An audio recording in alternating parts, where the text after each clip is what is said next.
ಹಿಂದೂ ಹುಡುಗಿಯರು ಅನ್ನೋ ಕಾರಣಕ್ಕೆ ಕೆಲಸದ ಜಾಗದಲ್ಲಿ they are being targeted. Hindu ಅನ್ನೋ ಕಾರಣಕ್ಕೆ ಹುಡುಗಿ ಮೇಲೆ ಅತ್ಯಾಚಾರ ಆಗ್ತಾ ಇದೆ.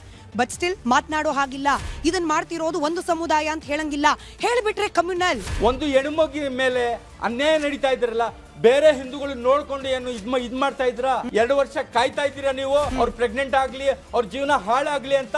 ಆಮೇಲೆ ಬೀದಿಗೆ ಬಂದಿದ ಮೇಲೆ ನಾನು ಧರ್ಮ ರಕ್ಷಕ ಅಂತ ಆಚೆ ಬರ್ತಾರಲ್ಲ, ತಪ್ಪು.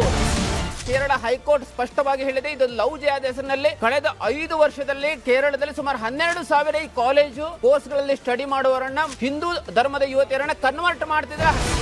ಇವ್ರೇನ್ ಹೇಳಿದ್ರು, ತ್ರಿಬಲ್ ತಲಾಕ್ ಬಗ್ಗೆ ಟಾರ್ಗೆಟ್ ಎತ್ತಿದ್ರು, ಪ್ರತಿ ಒಂದರಲ್ಲೂ ಎತ್ತಿದ್ರು, ಬಂದ್ರು, ಪರವಾಗಿಲ್ಲ ನಾನು ಒಪ್ಕೊಂತೀನಿ. ಇಂಥ ಕೆಲಸಗಳು ಮಾಡೋರ್ಗೆ ಒಂದು ಒಳ್ಳೆ ಸ್ಟ್ರಾಂಗ್ ಕಾನೂನು ಯಾಕೆ ತಗೊಂಡ್ ಬರ್ತಾ ಇಲ್ಲ? ಒಳಗೆ ಇದ್ದಂತ ಒಬ್ಬ HR ಹೆಣ್ಮಗಳನ್ನ ಕೇಳ್ಬಿಟ್ಟು ನಿನಗೆ ಕೆಲಸ ಮುಖ್ಯ ಅಂದ್ರೆ ಮರ್ಯಾದೆ ಬಿಟ್ಟು ನಿಂತ್ಕೋಬೇಕು, ಅವಾಗ ನಿನಗೆ ಸಪೋರ್ಟ್ ಮಾಡ್ತೀನಿ ಅಂತ ಹೇಳಿದಾನೆ. ಸೊ ಆ ಮನಸ್ಥಿತಿ ಈ ಮನಸ್ಥಿತಿ ಒಂದೇ. ನಮ್ಮವ್ರು ಎಲ್ಲಿವರೆಗೂ ಕಣ್ಣಿಡೋದು? ಕಾಲೇಜಿಗೆ ಹೋಗ್ಬೇಕಾದ್ರೆ ಕಣ್ಣಿಡ್, ಅವ್ರು ಸೆಟ್ಲ್ ಆಗ್ಬೇಕು, ಕೆಲ್ಸಕ್ಕೆ ಹೋಗ್ಬೇಕು, ಅಲ್ಲೂ ಕಣ್ಣಿಡ್ಬೇಕು. ಎಲ್ಲಿವರೆಗೂ ಕಣ್ಣಿಡ್ಬೇಕು?